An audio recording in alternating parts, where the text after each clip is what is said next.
Hello, and welcome back to the Basics of Gardening. My name is Andrea Candenoza, and today we're going to be talking about what happens to your plants after planting them. Last video, we discussed how to plant your seeds or a pre-planted plant. If you haven't seen that video yet, then I recommend that you go and watch it. Before we begin this video, let me say a quick little disclaimer. Disclaimer: the process of growing plants will differ from plant to plant and where you live. A way that growing plants may work for me might not work for you, and vice versa. So, if you find that my video does not provide you with enough information, please go out and experiment to see what works best for you. Okay, so now that we have that out of the way, let's talk about the process of growing plants. You already have our seeds in the ground and planted. Great. They have also probably already gone through the germination process. Great. That means the only thing that we have to do is just water a plant every day, give it some extra nutritive occasionally, and make sure that it's getting enough sunlight, right? Wrong. Sadly, there are many things that can bother your plant or process along the way, but today I'm going to focus on one enemy of every gardener around the world. Drumroll, please. Weeds. Yeah, you heard me right. I said weeds. The Weed Science Society of America defines weeds as a plant that causes economic losses or ecological damages or creates health problems for animals or humans, or is simply undesirable where it's growing. Weeds are often a problem for gardeners during growing season, but some gardeners use weeds to keep the soil from eroding during or in between seasons. So, if you decide to keep some weeds in your garden like dandelions, then be my guest. But if you don't, then there are many ways to deal with weeds. Some people enjoy doing it through herbicides, and other people enjoy doing it in non-herbicide ways. Herbicides are products that are full of chemicals that are used to get rid of pesky weeds or plants. The only problem with herbicides is that their effect doesn't last for long, and the weeds will grow back. The reason why is because herbicides only kill the part of the weed that we can see, and maybe even a little bit of the root.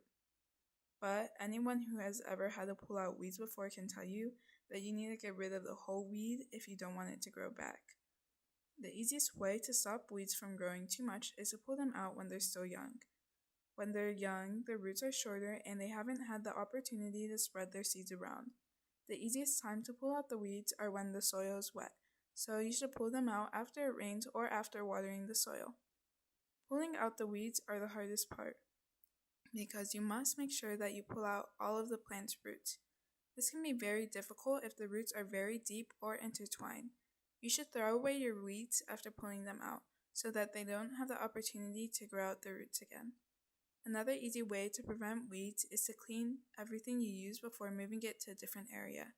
This is done to ensure that seeds from a certain part of the garden won't spread to a different part. Another thing you can do is only water around your plants instead of watering your whole garden, so that you don't give the weeds any more nutrients possible to live. Now I'll be showing you a video live from my garden. So here's my garden, and as you can see, there are a lot of weeds right now in the garden because it was winter time and there was no plants for me to be planting. Here I have a weed that's been out in the sun, so the soil is really dry, and I tried pulling it out, which is obviously the wrong method. Since the dirt is so dry, it makes it practically impossible to pull any type of weed out. So as you can see, it's still stuck. Here I have another weed, and this time this weed's roots were entangled with the roots of other weeds. So what I did was pinch it at the bottom and kind of just wiggle it around in hopes that I can release it from the entanglement, and it worked. This next one was in a more moist soil, so it was very easy to pull this one out. I did the same method, pinch at the bottom and wiggle, and look, I got the whole root out.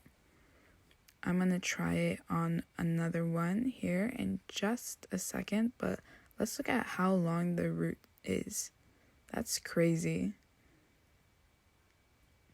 Okay, so I'm going to try one that looks like it's from the same type of weed, and I know that the method from last time worked, so just pinch, wiggle, and boom. It comes out so easily if you do it like that. Okay, so this is just gonna be me pulling out weeds and showing you the pinch and wiggle method. So yeah, I'll leave you with some nice and calming music.